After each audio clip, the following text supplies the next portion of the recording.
Before we dive in, don't forget to like, share, and subscribe to our channel for more gripping true crime stories just like this. Everyone who knew her said the same thing. She seemed fine. She went to work every morning. She answered every text. She smiled at the right moments, laughed at the right jokes, and said all the right things to all the right people. And nobody looked closer. That was the mistake that almost cost her everything. Her name was Claire Holloway. I am 34 years old, elementary school teacher. She lived in a quiet neighborhood in rural Tennessee in a house she had painted herself, pale yellow, white shutters, a small garden out front that her neighbors genuinely admired every single spring. By every external measure, Claire had built exactly the kind of life that looks good from the outside. She had friends who loved her, a job she was genuinely talented at, students who made drawings of her and brought them home like trophies, parents who called every Sunday without fail, a sister in Atlanta she visited several times a year, and she had Daniel Marsh. I am 38 years old, quiet, steady. He worked in logistics, cooked dinner most nights, remembered her coffee order without being reminded, and drove her to the airport every single time she visited her sister without once complaining about the early morning hours.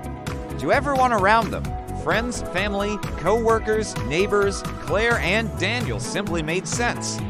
They were one of those couples you look at and think, yeah, that works, that makes sense. But here is what nobody outside that pale yellow house ever saw. Daniel had a temper, not the loud kind. Not the kind that gets reported or whispered about or noticed by co-workers, the quiet kind. The kind that lives entirely behind closed doors and careful smiles and one very specific look. The kind that only one person in the room ever truly understood the meaning of. Claire understood it. She had understood it for a long time, and she had made a decision, the kind of decision that a lot of people in her exact situation make, to manage it, to work around it, to keep things calm enough and stable enough and careful enough that it would never become something she had to explain to anyone. For almost 2 years it worked, then it didn't. The people closest to Claire would later describe, in interviews, in courtrooms, in the kind of quiet, careful voices that people use when they are still making sense of something, a series of small moments they noticed but chose not to follow through on. Her friend Mara remembered a lunch about 8 months before everything fell apart. Claire had laughed at something too quickly. Recovered from a comment that should have stung to smoothly, Mara noticed it. Hold it for a moment in the back of her mind, then let it go. Her sister Joanna remembered a phone call where Claire had seemed distracted in a way that was hard to name. Joanna asked her twice if she was okay. Claire said yes both times and then steered the conversation towards something easy, a show they both watched, a memory from childhood, the weather in Tennessee that week. Joanna let it go too. Claire's mother noticed that Daniel's name had quietly stopped appearing in their Sunday phone calls. Not dramatically, not in a way that announced itself as significant. Just gradually, the way a word disappears from someone's vocabulary when they no longer need to reach for it. She didn't push. None of them pushed. And Claire, who had spent nearly 2 years becoming extraordinarily good at appearing fine, made it very easy for every single person who loved her to believe that she was. That is the thing about people who are skilled at hiding pain. They do not ask for help loudly. They ask for it in the spaces between words, in a laugh that arrives half a second too early, in a name that quietly stops being mentioned, in a subject that changes just a little too smoothly. And the people who love them miss these signals not because they don't care.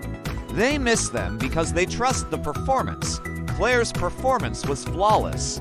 On the evening of March 14th, Claire called her friend Mara at 7:43 in the evening. The call lasted for minutes. They talked about nothing significant. A student who had made Claire laugh that day. A recipe Mara had attempted and spectacularly failed. At the end of the call, Claire said 7 words that Mara would replay in her mind for years afterward. "I'll see you Friday." She did not see her Friday. At 11:22 that same night, a neighbor 3 doors down called 911. She reported hearing a loud argument from the pale yellow house at the end of the street, followed by a silence that she described, in her own words, as the kind of silence that doesn't feel right. She had heard arguments before. Raised voices, slamming doors, the ordinary friction of people living close together. That was familiar, but she had never heard a silence quite like that one. Officers arrived at 11:38. They found Daniel Marsh sitting at the kitchen table, calm, hands flat on the surface in front of him. He had already called a lawyer. They found Claire in the bedroom. She was alive, but the injuries she had sustained were severe enough that she was airlifted to Vanderbilt University Medical Center, where she would spend 11 days in intensive care. She survived, but the woman who was discharged 11 days later was not entirely the same woman who had painted that house pale yellow and planted that garden and told everyone who asked that she was absolutely fine. Some things do not come back the same way they left. Daniel Marsh was charged with aggravated assault and domestic violence. His defense attorney argued what these attorneys frequently argue, that the incident was isolated, that Daniel had no prior criminal record, that Claire had been under considerable personal stress in the weeks before that night, which had placed significant strain on the relationship. The implication was familiar. It was subtle, but it was familiar. The prosecution called Mara to the stand. She testified about the lunch. The laugh that came half a second too fast, the moment she noticed something and made the choice to let it go. They called Joanna, Claire's sister. She testified about the phone calls. She asked. The second time she heard the word fine and chose to believe it. They called Claire's mother. She could not get through her testimony without stopping. And then Claire herself took the stand. She sat in that witness box and described, in a voice that did not waver once, 2 years inside a relationship that had slowly and methodically taken apart her understanding of what normal was supposed to feel like. She described learning to navigate his moods the way you learn to move through a completely dark room. Carefully, slowly, always aware of exactly where the edges were and what happened when you misjudged them. She described the night of March 14th. She described the silence the neighbor heard from 3 doors away. And she looked directly at Daniel Marsh for the first time since that night. She did not look away.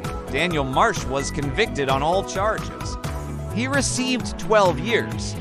His attorney filed an appeal within 30 days of sentencing. It was denied. Claire Holloway no longer lives in the pale yellow house. She moved somewhere quieter, somewhere smaller, somewhere that belongs entirely to her and nobody else. She still teaches. Her students still make drawings of her and bring them home. Her friends call more often now. Her sister visits without waiting for an invitation.